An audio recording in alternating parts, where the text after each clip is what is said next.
GHRT Rewinds are brought to you by Laughlin and Wolfington Realty. Mike and Nate and Harrison teaming up to help you sell your home faster and for top dollar. We got let me try that again, Porky. We got an email. You've got mail. In the McLaughlin Seafood inbox at WVOM at blueberrybroadcasting.com from the Libertarian Party. The headline, Libertarian Party condemns Maine Speaker's committee banning decision.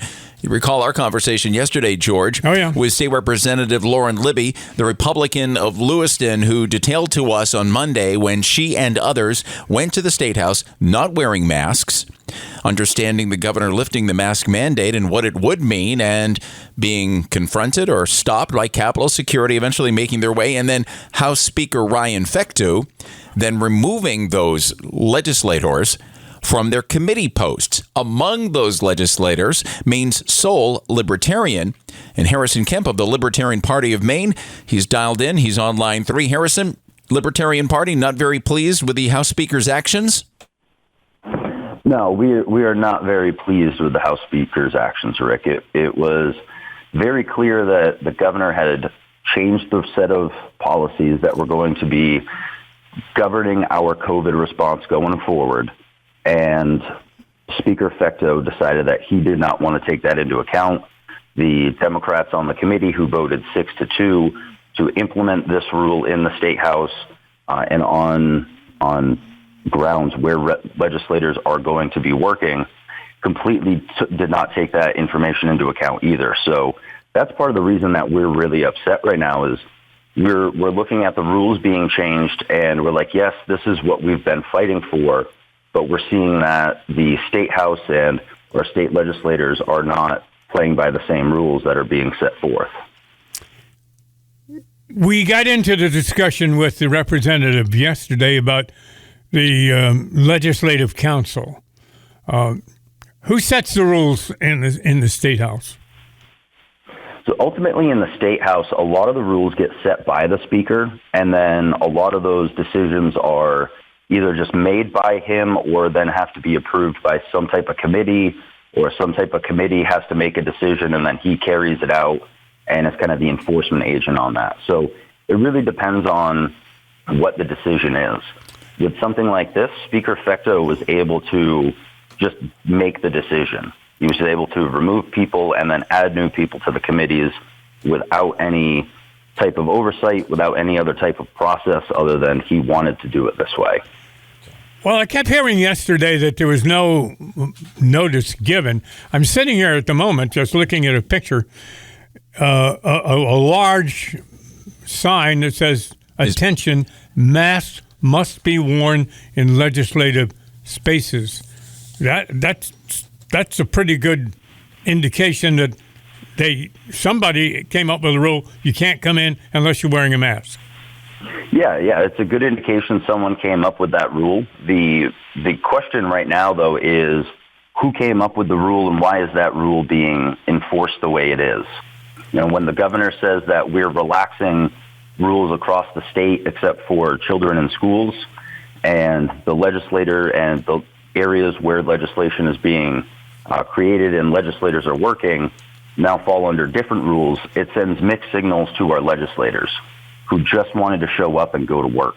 And that's the point we brought up with Laura Libby when she was on yesterday, told her that in the very video that she shared, the first image was of that sign, which you just referred, George, that says masks are still required. But that brings up the issue of timing. And this was the point that we raised to State Representative Libby, and we'll raise the same thing to you, Harrison. The legislature made the vote while at the Augusta Civic Center to return to the State House. I find it hard to believe that the House Speaker and the President of the Senate was not aware of the changes that the governor had made. Businesses, schools had to pivot, or what they were going to be able to do. I'd say about 98% of Mainers knew that the mask mandate had been lifted. Why had it not been lifted at the State House? That's a really good question that I don't have a good answer for, because I don't know that a good answer exists. I don't know that there is a good scientific reason to keep the mask mandates in place for the legislators in the State House. I don't think there is a good scientific reason to do so. I think that it comes down to politics, and it comes down to people just wanting to kind of continue on this progression that we've been on with the masks. And a lot of folks have just gotten very comfortable with them.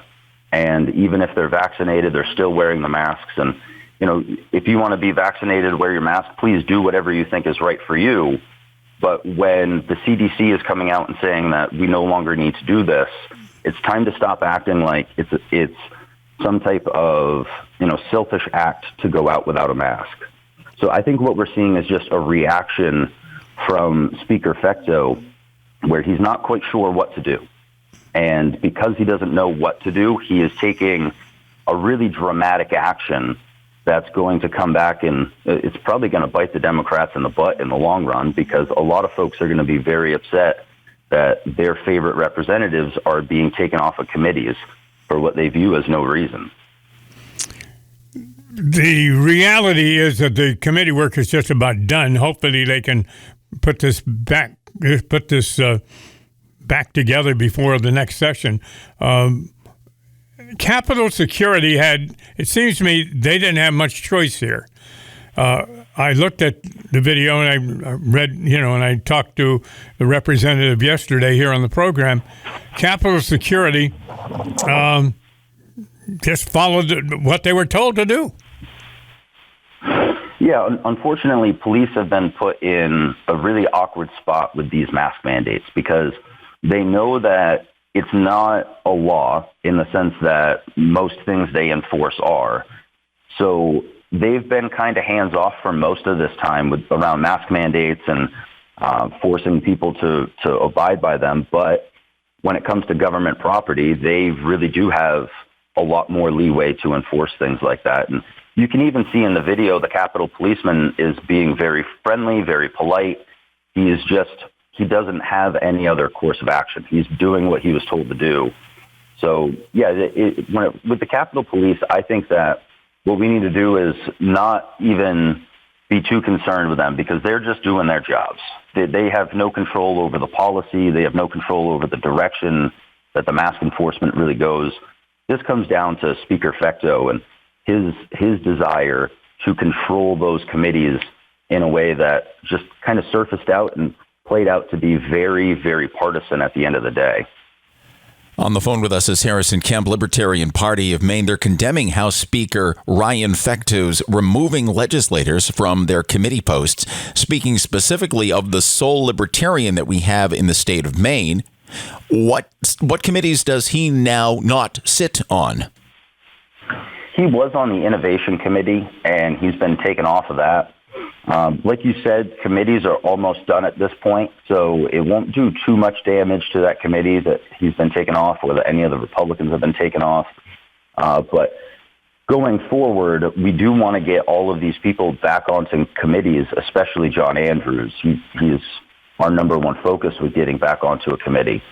So him not being on that Innovation Committee, not having someone who is grounded in good libertarian ideas and policies helping to lead this state forward, I think we are going to see a detriment to that committee overall. Well, it would appear, at least if you look at the words, that the Speaker Fecteau regarded this whole incident as, my words, not his, a stunt. He called it showmanship, political theater. He seemed to take offense at that. He thought this whole thing, he's viewing it as a setup for a confrontation. I could see why he might feel that way, but I think that a lot of people also feel like he was setting this up to be a confrontational experience, that this did not have to be nearly as confrontational as it was. Like we've said already, we had legislators show up on the day that the governor told them they could show up to work without a mask. They think they can go to work without a mask, and they do, and then they get told they're not even allowed in their building. So I think that what we saw from them was mostly just a reaction to what was actually happening at the time, because if you notice, even John Andrews, being the libertarian, never came to work without a mask, never put up that big hissy fit.